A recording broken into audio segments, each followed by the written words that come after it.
Hello friends, তোমরা কেমন আছো? আজকে আমি তোমাদেরকে একটা রেসিপি নিয়ে এসেছি। একটা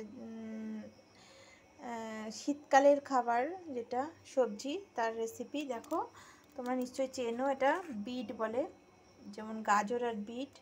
সেই বিটের রেসিপিটা আমি আজকে শেয়ার করবো তোমাদেরকে।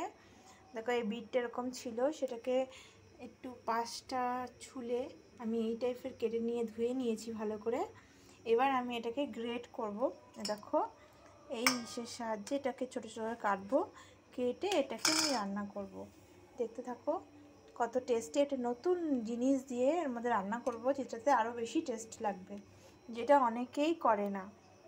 সেই জিনিসটা দেখতে থাকো, কী জিনিস যেটাতে খুবই টেস্ট লাগবে, যে না খায় সেটাও খাবে, সেও এটা খাবে, তার জন্য সুন্দর একটা গন্ধ আসবে। দেখতে থাকো। দেখো বন্ধুরা, এই যে বিটগুলো গ্রেট করে নিয়েছি। দেখো কি সুন্দর ছোট ছোট করে হয়েছে।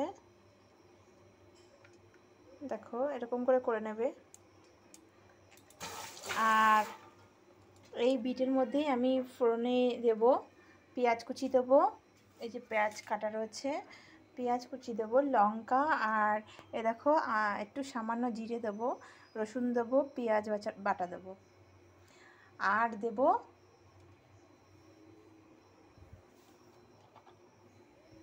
এই তিল, সাদা তিল। দেখো, আমি এটা বেটে নিই ততক্ষণ।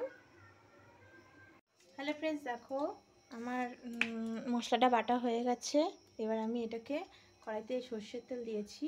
এবার আমি সেটাকে করব। এই সর্ষের তেলের মধ্যে এই বিটগুলো ছেড়ে দেবো।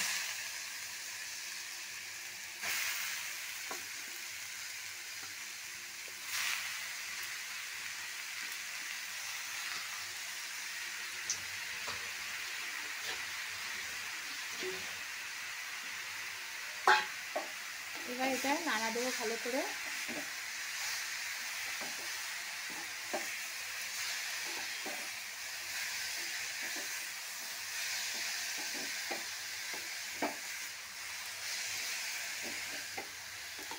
কীরকম একটা আলাদা কালার চলে আসছে এটা ফ্রাই করতে গিয়ে। এটা দিয়ে অবশ্যই জল বেরোবে। এবার আমি এর মধ্যে লবণ দিয়ে দেবো কিছু পরিমাণে।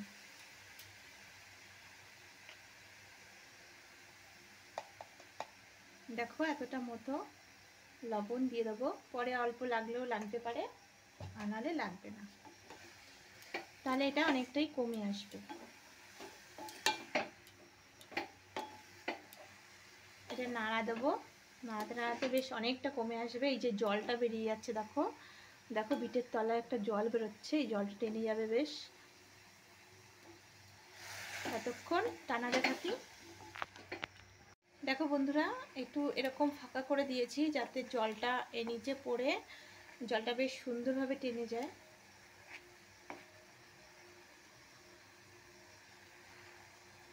এভাবে টেনে যায়, তোমরা এভাবে করে দেবে।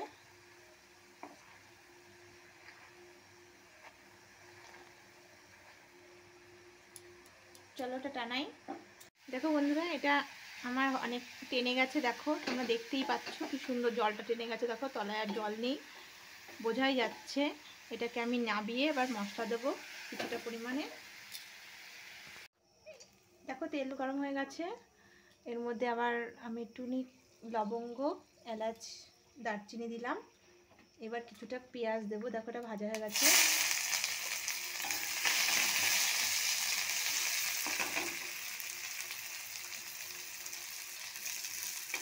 পেঁয়াজটা ভাজা ফ্রাই করে নিই ভালোভাবে।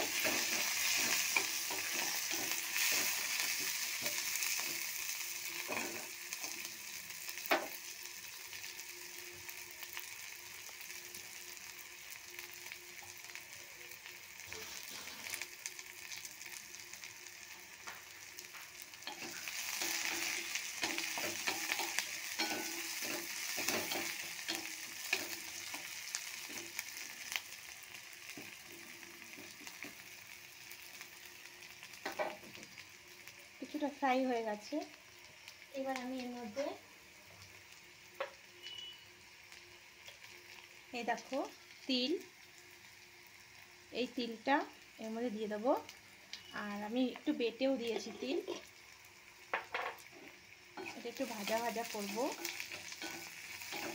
এটিকে তোমরা আগেও দিতে পারো, পরেও দিতে পারো।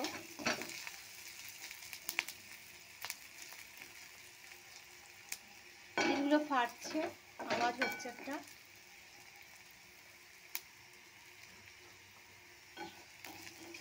এই তিলটা শরীরের পক্ষে খাওয়া খুবই ভালো, আর এমনি কোনো রান্নায় দিলে খুবই টেস্টি হয়। এটা বেটে দিলে একটা পোস্তর মতনই একটা গন্ধ, একটা ইয়ে হয়।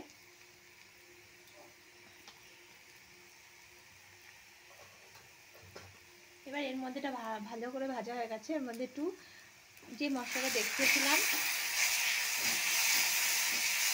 জিরে, রসুন, পেঁয়াজ, এই মশলাটা পুরোপুরি দিয়ে দিলাম।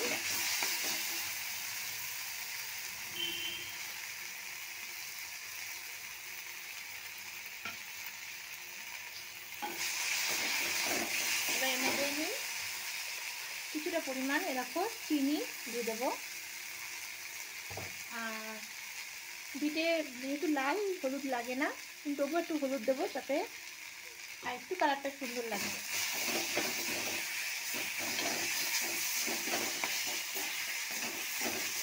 তোমরা এটা করেই দেখবা যে এই তিলটা দেওয়ার জন্য মশলাটার গন্ধটা একটু আলাদা হয়ে যাচ্ছে।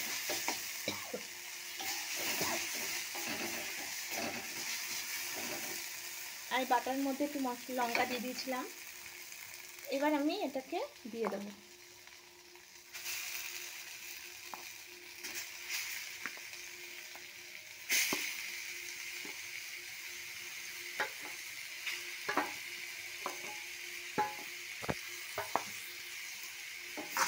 ভালো করে নাড়া দেবো, যাতে পুড়ে না যায়।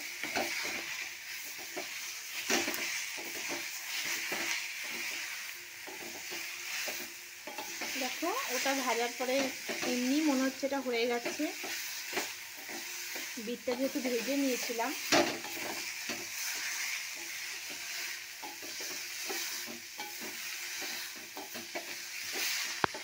কেউ যদি খুব মিষ্টি মিষ্টি খেতে চাও, তোমরা অবশ্য করে একটু মিষ্টি দেবে।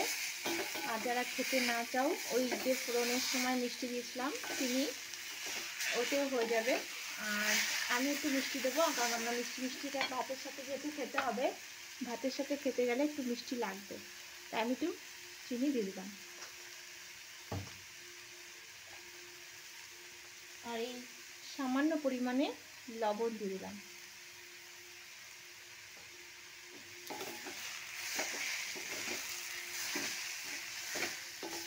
এটা তোমরা এতটা মশলা না দিয়েও নর্মালভাবে পেঁয়াজ ফোড়ন আর তিল ফোড়ন দিয়ে আর লঙ্কা ফোড়ন দিয়েও করতে পারো, তাতেও ভালো লাগে খেতে। এবার আমি এর মধ্যে একটু সামান্য পরিমাণ গরম মশলা দিয়ে দেবো।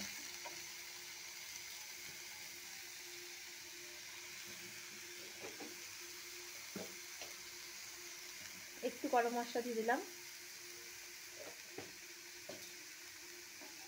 আমি রান্না করছি, তাতে গন্ধটা খুবই সুন্দর আসছে।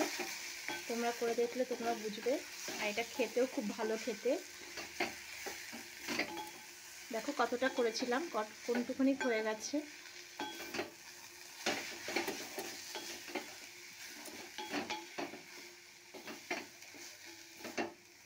এটা তোমরা অবশ্য করেই করে দেখো, ভালোই লাগবে।